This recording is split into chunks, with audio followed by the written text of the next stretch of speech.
So going back to your career, you've told us about Stanford and Bell Labs and NYU, and that's all makes up for a fantastic career. But in fact, you've done many, many, many more things outside of these places. So perhaps you can tell us about something about that, about your, especially you became president of SIAM, and perhaps what led up to that, and some of your other experiences serving on national committees and international committees and so forth. Also, you were elected to the National Academy. That's a whole lot.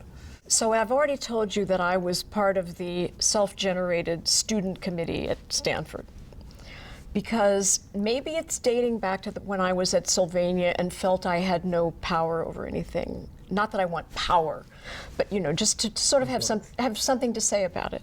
So it's kind of a funny story. So I was asked to be on a review of a Navy program in applied math. This is when I was still a research associate at Stanford. I suspect that someone said we'd better have a woman on this committee. I mean, we have to be blunt about this. It does matter. So I went to this committee, and I was the only female. And we sat and we heard presentations about what the Navy was doing in different areas. They were quite interesting. And then the chair said to the different panelists, he said, so can each of you kind of summarize what you'd seen? I remember I'd never been on a committee. I didn't know anything about it. But Werner Reinbold, a brilliant mathematician who's co-author of a wonderful book, he was the first person that was asked. And he gave a masterful summary about, well, we've heard about this, and we've heard about that, and we've done this and that. But he didn't have a lot of detailed content. I mean, I was listening very carefully because I thought, this will give me an idea of what to do. And as he talked, I thought, I could do that. I could do that. So when it got to me, I kind of imitated what he had done, putting in different things, of course. And afterwards I said, Werner, thank you for showing me what to do. And so I realized after a while that when you're on those committees, you listen very carefully, you try to synthesize, and that's what they want. They want your overall view of it. And also not to be disruptive and not to be too critical and not to fall asleep while they're presenting, which happened to one of the committee members. And so I think after I had done that, then someone said, oh, she was on this committee. Maybe we could get her to review this thing. And surprisingly, being on those committees, you do have some say about things. They're deciding about things. And also you meet interesting people who don't work in your area. In our careers, we tend to go to meetings where people that are working in the same or similar areas go. But this is a way to meet people that are completely different areas. And so it just one thing led to another, and I got invited to be on different committees and so on and so forth. As for SIAM, Society for Industrial and Applied Math, Jean Golub forced all of the PhD students to join SIAM, and I joined SIAM, and I went to SIAM meetings, and I liked it a lot. And I was asked, I don't know why, to run for SIAM Council, which I did, and I won, somewhat to my surprise. And then they wanted someone to run for vice president. And I was asked to do this, and the person that asked me said, you're the sacrificial lamb. He said, this other guy is very well known, and he's going to win, but we have to have two candidates, because SIAM has two candidates. And I thought, should I refuse to do this? I mean, it's not a very flattering statement, you're the sacrificial lamb. This was for vice president? For vice president. And I thought, oh, why not? If I lose, which he says I'm going to do, it's not a big deal. You don't have to do anything, really, to run. You have to just put a statement in. But I won, to everyone's complete surprise. So then I was vice president of SIAM, and I got more attention, and I gave some talks, and I did this and that. And then when they came to president and asked me to run, a number of people said, you don't have a chance. This other person's much better known than you are, more senior.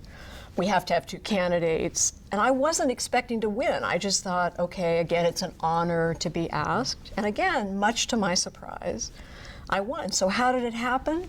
I don't know, but it happened. So how was it being first vice president and then president? What did you focus on? I think SIAM is a great organization, and it has many things. And when I ran for president, I actually had to make a statement somewhat like a platform. I'm going to work on this, I'm going to work on that. So I felt at that time, this would be 94, I think, when I ran, that SIAM should have a better international presence because we were seen as a U.S. society, but there were lots of members in other countries. And I also thought we should be doing more for women and minorities. I thought we were not sufficiently, as a society, welcoming to groups that were traditionally underrepresented. So those are the things I said we should do. And the usual, keep our journals at blah, blah, blah. So I didn't think those would be very popular issues either. But when I was president, those are two things that I worked on, plus having a community lecture at SIAM meetings, because I thought we should have more outreach to the community. And were you satisfied with what you managed to do? Yeah, it was great. I mean, especially we started the UK SIAM section. Mm-hmm.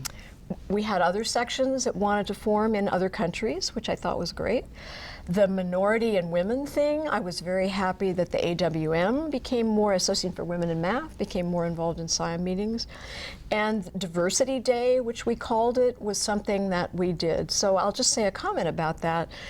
There were two views. One was that all the math organizations should get together and as a group have activities that supported minorities. I had talked a lot to Richard Tapia, who's very active in that way, and I said, Richard, what if SIAM just did something for SIAM? What if we did something small and cheap?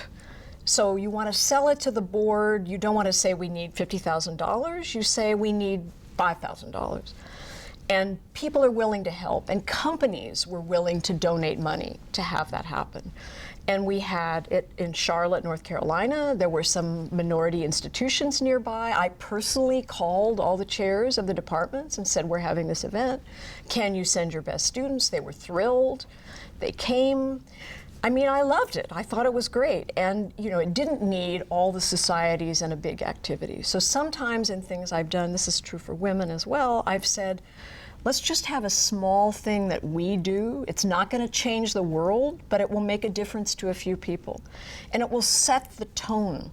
Mm-hmm. So I think now at SIAM meetings, there's a much larger visible percentage of women and minorities. They feel welcome.